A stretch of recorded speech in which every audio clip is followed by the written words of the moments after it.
Good morning class. Last lecture में मैंने आपको बताया था about the plasma membrane and the physical process to which the molecule is enter. तो मैंने आपको बता रही थी सॉल्यूशन। तो मैंने आपको 3 सॉल्यूशन बताए थे। I am again repeating that in a brief. तो मैंने आपको 3 सॉल्यूशन बताए थे। First one is the hypotonic solution, next one is the hypertonic solution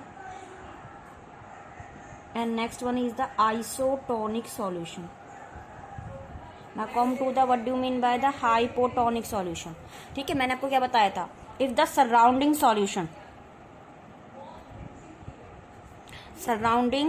solution of a cell, ठीक है, having high concentration, और जो सेल है inside the cell, sorry, having high concentration and inside the cell having low concentration, तो water कैसे enter करेगा? From outside to inside.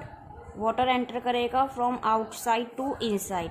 As a result cell become swell और turgid.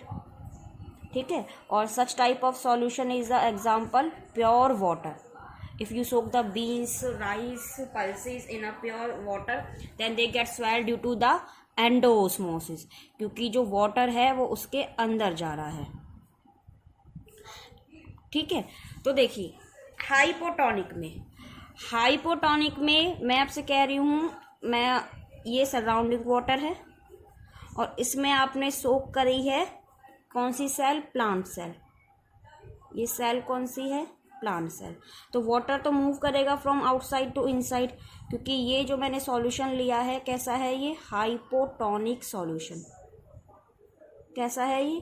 Hypotonic solution. तो outside concentration water की ज़्यादा है, अंदर plant cell के अंदर कम है, तो वाटर मूव कर रहा है from the outside to inside. इतना क्लियर? अगर इसी सॉल्यूशन में, हाइपोटोनिक सॉल्यूशन में, मैं सोक कर रही हूँ या डिप कर रही हूँ एनिमल सेल में सपोज आरबीसी, तो सॉल्यूशन सेम है, आउटसाइड वाटर कंसंट्रेशन ज़्यादा है, इनर वाटर कंसंट्रेशन कम है।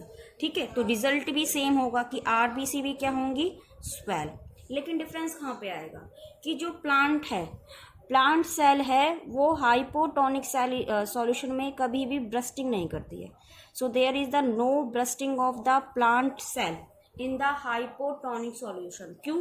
क्योंकि उसके पास क्या प्रेजेंट होती है? Cell wall. क्या प्रेजेंट होती है? Cell wall. And that cell wall it resist the pressure which is exerted by the water. ठीक है, जो वाटर प्रेशर लगा रहा है ना, तो मतलब वाटर की एंट्री होती जा रही है और वो प्रेशर लगा रहा है, तो उस प्रेशर को मेंटेन कौन कर रही है उस केस में? Cell wall. कौन मेंटेन कर रही है? Cell wall. क्योंकि सेल वॉल किससे बनी होती है? सेल्यूलोज से, हेमीसेल्यूलोज से, और वो कैसे होते हैं? Water resistance. तो इसलिए कभी भी प्लांट सेल हाइपोटोनिक सॉल्यूशन में कभी भी ब्रस्ट नहीं होती। अगर आप बात करोगे एनिमल सेल की, तो एनिमल सेल स्वेल होगी and after some time it get burst. क्यों? क्योंकि एनिमल सेल के पास क्या नहीं होती है? No cell wall. तो यहाँ पे क्या नहीं है? सेल वॉल नहीं है। तो इसलिए हाइपोटोनिक सॉल्यूशन में एनिमल सेल क्या हो जाएगी? ब्रस्ट। क्या हो जाएगी? ब्रस्ट हो जाएगी after some time, because there is no cell wall that can resist the pressure that is exerted by the water. Next one is the hypertonic. तो हाइपरटोनिक मैंने बताया था सराउंडिंग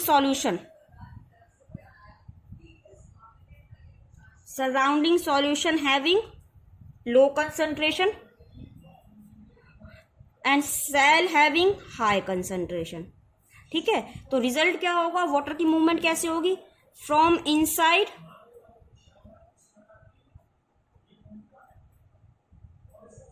इनसाइड टू आउटसाइड। ठीक है, किस process से होगी? एक्सोओस्मोसिस से। तो उस केस में सेल क्या होंगी? श्रिंक।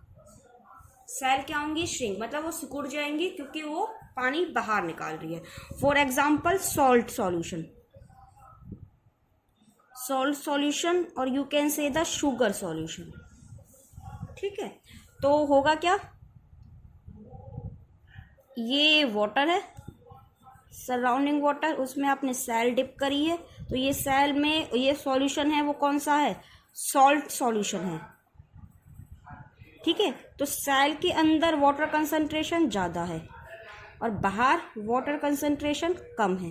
तो मैंने आपको एग्जांपल दिया था ना, if you wash the cloth with the detergent with a very long period of time, तो जो डिटर्जेंट सॉल्यूशन है वो कैसा है आपका, हाइपरटोनिक सॉल्यूशन। तो आपकी फिंगर्स की सेल से वाटर क्या हो जाता है, लॉस। तो आप यहाँ पे देखोगे रिंकल्स स्किन हो जाती है, ठीक है। तो इस श्रिंक सेल के लिए क्या वर्ड यूज करते हैं, प्लाज्मोलाइज्ड। क्या वर्ड यूज करते हैं, प्लाज्मोलाइज। इसका मतलब है सपोज मैंने ये सेल बनाई है, प्लांट सेल के केस में है ये, ठीक है, और ये क्या है, प्रोटोप्लाज्म। प्रोटोप्लाज्म में आप क्या इंक्लूड करोगे, न्यूक्लियस भी और साइटोप्लाज्म भी, और यहाँ पे है सपोज ये वैक्यूल है सेंटर में। आ रही बात समझ में। तो इस सेल को आपने डिप करा है किसमें, हाइपरटोनिक सॉल्यूशन में। ये मैंने सेल का बनाई है, इस सेल को किसमें डिप कर रहे हो आप, हाइपरटोनिक सॉल्यूशन में। तो हाइपरटोनिक सॉल्यूशन में डिप करने के बाद क्या होगा, ये जो प्रोटोप्लाज्म है ये सेपरेट होने लग जाएगा सेल वॉल से, और सेल वॉल से सेपरेट होके एक जगह पे आ जाएगा ये, ठीक है, बिल्कुल ही सेपरेट हो जाएगा किससे, सेल वॉल से, ठीक है। तो उसके लिए वर्ड यूज करते हैं आप प्लाज्मोलाइज्ड सेल, ठीक है। तो ये जो प्रोटोप्लाज्म है,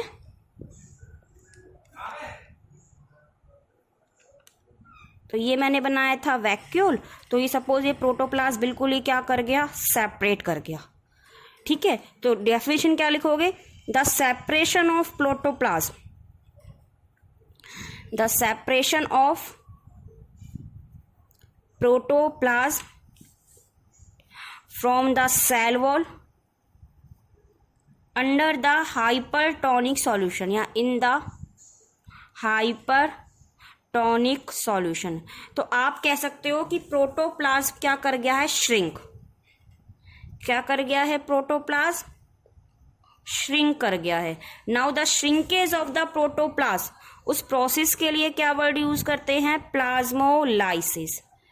क्या वर्ड यूज करते हैं, plasmolysis, and the cell is known as the plasmolyse cell, ठीक है। वो सेल कौन सी हो गई, प्लाज्मोलाइज सेल। समझ में आया। तो ये है प्लाज्मोलाइज सेल।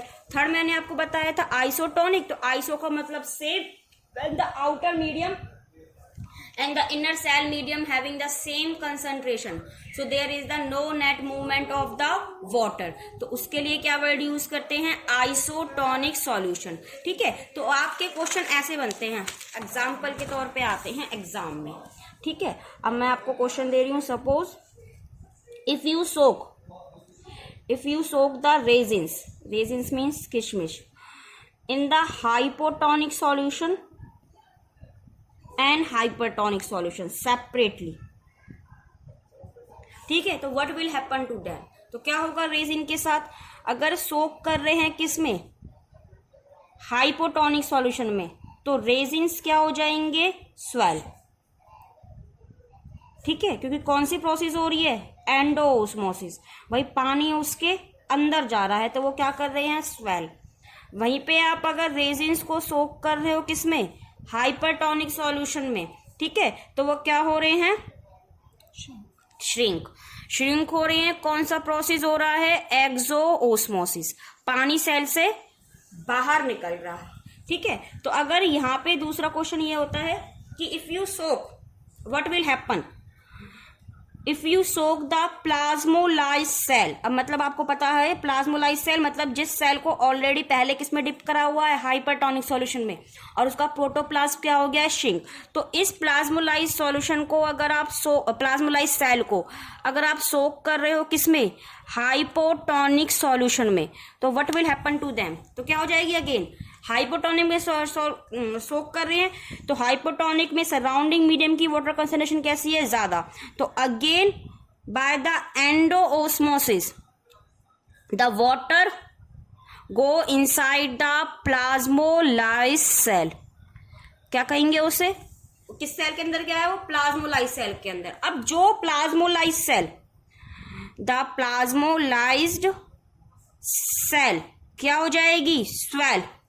किसके केस में, अगर आप उसको सोक कर रहे हो हाइपोटोनिक सॉल्यूशन में, तो उस प्लाज्मोलाइज सेल को कहते हैं हम डी प्लाज्मोलाइज सेल। क्या कहेंगे, डी प्लाज्मोलाइज। भाई ऐसे नॉर्मली हाइपोटोनिक के केस में वो नहीं लगा दोगे कि डी प्लाज्मोलाइज है, नहीं। अगर वो क्वेश्चन ये है कि अगर प्लाज्मोलाइज सेल को हम शोक कर रहे हैं हाइपोटोनिक सॉल्यूशन में, तो क्या होगा, क्या होगा, एंडोऑस्मोसिस होगी, वाटर सेल के अंदर जाएगा।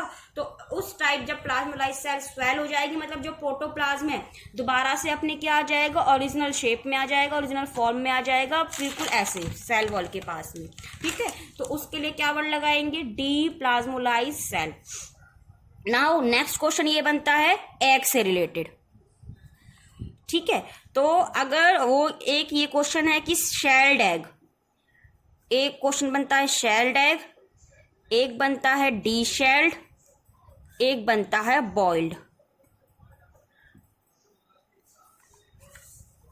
ठीक है, तो होता क्या है, देखिए शेल्ड एग क्या होता है, अंडा देखा है आपने, अंडे के ऊपर आउटर हार्ड शेल कवरिंग होती है ना, उसे वो होती है शेल्ड। क्या होती है वो, shelled, outer hard covering of the egg. और वो ये जो शेल होती है उसे कहते हैं shell, outer hard covering of the egg which is the impermeable. ठीक है, शेल जो होती है इम्परमिएबल होती है, और किसकी बनी होती है वो, कैल्शियम कार्बोनेट की। जो एग की शेल होती है, फॉर एग्जांपल जो हैंस मुर्गी वगैरह होते हैं उनके अंडे होते हैं, उनकी जो शेल बनी होती है वो कैसे, किसकी बनी होती है, कैल्शियम कार्बोनेट की। तो डी शेल्ड का मतलब क्या है, डी शेल्ड एग का मतलब ये है कि जो शेल्ड एग है, शेल्ड एग है उसको किस में सोक करा है या किस में डिप करा है, HCl में। उसकी वजह से जो उसकी आउटर शेल है वो क्या हो गई है, रिमूव। आउटर शेल क्या हो गई है, रिमूव। तो देखिए भाई एनिमल एग है, जो एनिमल सेल है, तो उसकी आउटर कवरिंग क्या है, प्लाज्मा मेम्ब्रेन। तो जो प्लाज्मा मेम्ब्रेन है वो एक्सपोज हो गई है, क्योंकि जो आउटर शेल है वो तो क्या हो गया है, रिमूव हो गया है। तो क्वेश्चन ये बनता है, अगर आप डी शेल्ड एग को पुट कर रहे हो हाइपोटोनिक में, आइसोटोनिक में और हाइपरटोनिक में, तो व्हाट विल हैपन, तो क्या होगा मुझे बताइए। हाइपरटोनिक में वो क्या हो जाएगा, स्वेल। आइसोटोनिक में no change because of same water concentration. Hypertonic में वो क्या हो जाएगा, श्रिंक। कौन सा एग है, डी शेल्ड एग। ठीक है, उसकी शेल हटा दी है। अगर क्वेश्चन ये कह रहा है कि शेल्ड एग है, शेल्ड एग है, उसको शोक कर रहे हैं तीनों सॉल्यूशन में, हाइपो में, हाइपर में, आइसो में, व्हाट विल हैपन, क्या होगा बताओ। शेल्ड एग है तो मैंने आपको बताया था ना, शेल्ड एग का मतलब है एग के ऊपर आउटर कवरिंग है shell and which is impermeable. कैसा है वो, इम्परमिएबल है, तो वाटर की मूवमेंट को वो अलाउ ही नहीं करेगा, ना तो अंदर जाने को ना बाहर आने को। तो इन तीनों सॉल्यूशन में shelled egg does not show any change, कोई चेंज नहीं होगा। Reason, because it is impermeable and does not allow any movement of water across the plasma membrane,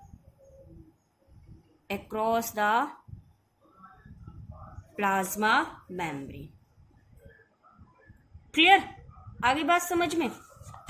ठीक है, तो नेक्स्ट क्वेश्चन बनता है बॉइल्ड एग के साथ, कि जो एक एग है उसको आपने ऑलरेडी बॉईल कर दिया है, और उस बॉइल्ड एग को भी आप सोक कर रहे हो किसमें, हाइपोटोनिक में, हाइपरटोनिक में और आइसोटोनिक में। तो व्हाट विल हैपन, तो इसके केस में भी देयर विल नो चेंज, कोई चेंज नहीं होगा। क्यों नहीं होगा, क्योंकि बॉईल करने के बाद सेल है वो क्या हो जाती हैं, डाई हो जाती हैं, मर जाती हैं, because the cell die after boiling. इतना समझ में आ गया। और मैंने आपको बताया था प्लांट सेल कभी भी हाइपोटोनिक में ब्रस्ट नहीं होगी, जबकि एनिमल सेल हाइपरटोनिक में ब्रस्ट होगी। ठीक है, तो नेक्स्ट है ट्रांसपोर्ट, प्लाज्मा मेम्ब्रेन का ये कि ट्रांसपोर्ट मॉलिक्यूल कैसे होता है। तो मैंने आपको बताया डिफ्यूजन मॉलिक्यूल्स की मूवमेंट के लिए और ओस्मोसिस वाटर की मूवमेंट के लिए। तो ट्रांसपोर्ट भी जो होता है ना, वो होता है दो टाइप्स का। एक होता है एक्टिव ट्रांसपोर्ट, ठीक है। एक्टिव ट्रांसपोर्ट में मूवमेंट ऑफ मॉलिक्यूल